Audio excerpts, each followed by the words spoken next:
ہمیں جوائن کیا ہے محترم جناب سیف اللہ گوندل صاحب نے، جماعت اسلامی کے رہنما ہیں اور وکیل ہیں۔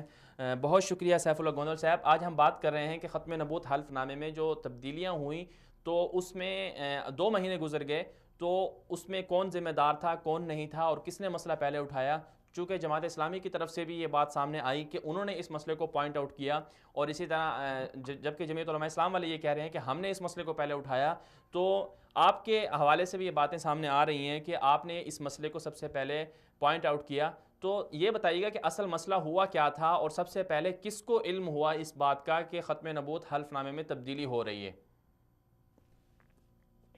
بسم اللہ الرحمن الرحیم۔ السلام علیکم مدنی صاحب، میں آپ کا مشکور ہوں کہ آپ نے مجھے اپنے اس پروگرام میں شریک کیا۔ بہت شکریہ۔ یہ جب قومی اسمبلی سے پاس ہو گیا 22 اگست کو بل، اس وقت پہلی دفعہ جب پاس ہوا تو اس وقت تک کسی کو علم نہیں تھا کہ اس میں سے حلف ختم کیا گیا ہے یا 7B اور 7C کو ختم کیا گیا ہے۔ اب اس کے بعد تقریباً یہ 22 ستمبر تک، 12 اگست سے 22 ستمبر تک یہ جو ٹائم تھا، تو اس دوران ہمیں اس کا علم ہوا۔ یعنی میں خود قانون سازی کے معاملے میں چونکہ معاونت کرتا ہوں جماعت اسلامی پاکستان کی، اور جو بھی قوانین آتے ہیں تو اس سلسلے میں ڈائریکٹ پارلیمانی لیڈر جس طرح صاحبزادہ طارق اللہ صاحب ہیں، مہربان ہیں،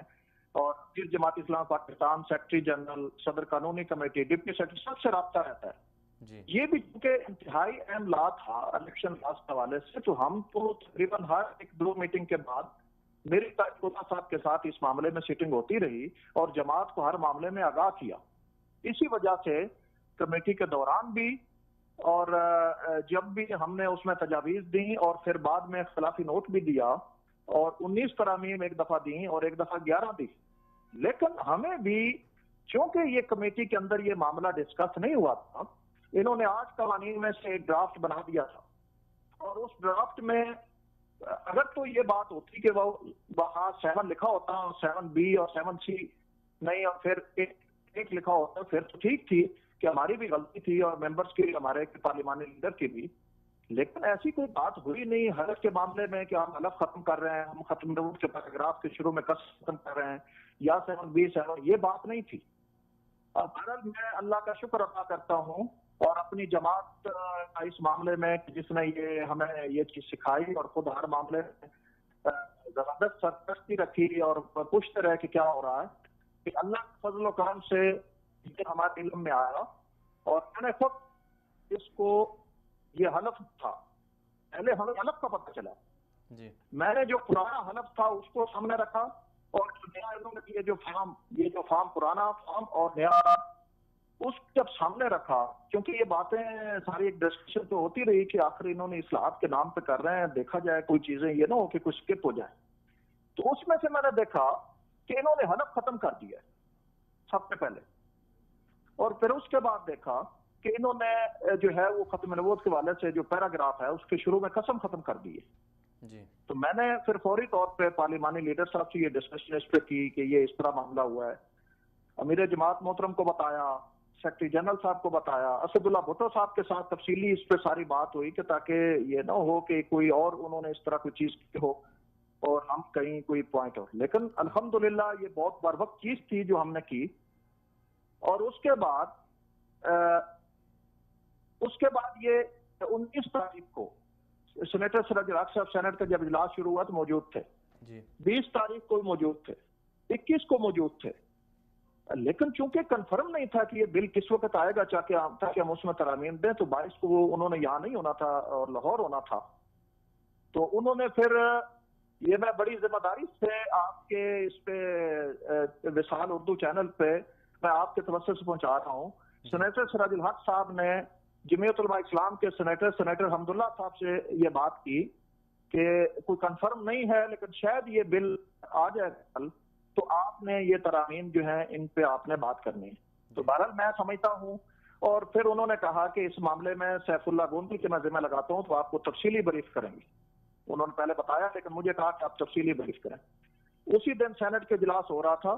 لابی میں سینیٹر عبداللہ صاحب کے پاس گیا، میں نے تفصیل سے ان کو بتایا، 3-4 اور بھی سینیٹر تھے وہاں، انہوں نے بات سنی۔ اس کے بعد اس سے اگلے دن اس سے اگلے دن 9 بجے پھر میں نے سینیٹر حمداللہ صاحب کو بریف کیا، اور سینیٹر حمداللہ صاحب نے بہت اچھے طریقے سے اپنی بات کو اس میں رکھا سینٹ کے اجلاس میں، لیکن اس کو 13 لوگوں نے سینیٹر حمداللہ صاحب کا ساتھ دیا، 34 سینیٹر نے سینیٹر حمداللہ کی مخالفت کی۔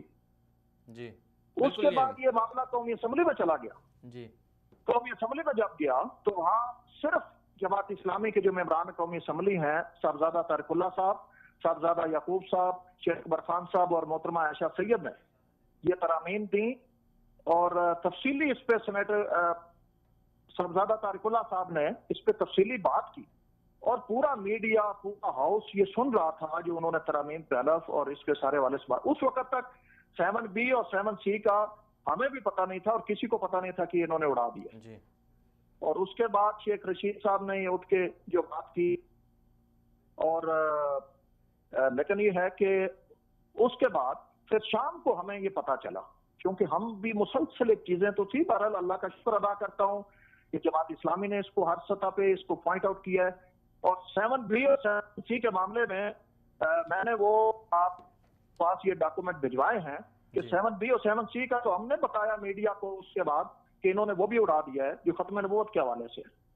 تو یہ ساری، اس کے بعد اگلے دن صبح شیخ رشید صاحب نے یہ طارق اللہ صاحب کو فون کر کے کہا جی اس کی تفصیل بتائیں، میں نے تو آپ کو فالو کر دیا تھا۔ تو یہ سارا معاملہ میں سمجھتا ہوں کہ ایک انداز سے آ کرتا ہوا ہے، اور پھر اس کے بعد بھی جو ترامین دی کہ 7B اور 7C کو شامل کیا گیا سارا، وہ بھی ہم نے اس میں دی، جماعت اسلامی نے دی۔ میں سمجھتا ہوں کہ ہم پہ فرض ہے، ہم پہ لازمی ہے، جماعت اسلامی جو قرآن اور سنت کے نظام کے نافذ کی بات کرتی ہے، تو اس لیے ہم زیادہ اس میں ویجیلنٹ بھی تھے، اور الحمدللہ ہم نے اس معاملے کو اس طرح لیا۔ سیف اللہ صاحب، آپ نے بہت اچھے طریقے سے اس کو بتایا، لیکن آخر میں آپ سے ایک سوال کرنا چاہوں گا کہ جب 22 اگست کو قومی اسمبلی میں پہلی دفعہ یہ قانون منظور ہو رہا تھا، تو اس وقت جماعت اسلامی کے، جیسے کہ آپ نے ذکر کیا کہ چونکہ ہم بھی اس میں شامل تھے اور ہم نے پورا نظام کو دیکھا، تو اس وقت یہ مسئلہ کیوں نہیں دیکھا گیا تاکہ پہلی مرتبہ جب اسمبلی میں پیش ہوا اسی وقت یہ معاملہ اٹھایا جاتا اور منظوری نہ ہو پاتا؟ بالکل آپ کی بات ٹھیک ہے، یعنی 22 اگست جس دن ہوا، ہم نے اور ایشوز تھے کہ جن پہ ہمیں تھا کہ اس مختلف ہم نے 11 ترمیم ہم نے کی تھی، ان پہ بات کی، اور مجموعی طور پہ ہم نے تو اس بل کی سپورٹ نہیں کی تھی مجموعی طور پہ، کیونکہ ہماری ترامیم پہ منظور نہیں ہوئی تھی، لہٰذا ہم اس لیے ہم نے اس کی سپورٹ نہیں کی بات۔ لیکن بہرحال یہ بات ٹھیک ہے کہ اس وقت تک ہمارے علم میں بھی نہیں آیا تھا، اس لیے کہ انہوں نے اس طرح کیموفلیج کر کے چیزیں کی اور کہ کسی کو پتہ نہیں چل سکا۔ لیکن چونکہ اس وقت تک ایکٹ نہیں بنا تھا، قومی اسمبلی سے پاس ہوا پھر سینٹ میں آیا، تو سینٹ میں اگر اسی طرح پاس ہو جاتا پھر تو ایکٹ بن جاتا ہے، لیکن سینٹ میں چونکہ اور کچھ معمولی تبدیلیاں ہوئی اور انہوں نے پھر قومی اسمبلی میں بھیجا، تو یہ بہرحال بچے تھوڑا سا باہر سکپ ہوا معاملہ، لیکن سینٹ میں ہم نے اس کو اس طرح پوائنٹ آؤٹ کر کے اور پھر قومی اسمبلی میں کر کے ایک کوشش کی کہ ہم اپنی ذمہ داری جو ہے ہماری اچھے طریقے سے ادا ہو۔ جی بہت شکریہ سیف اللہ گوندل صاحب۔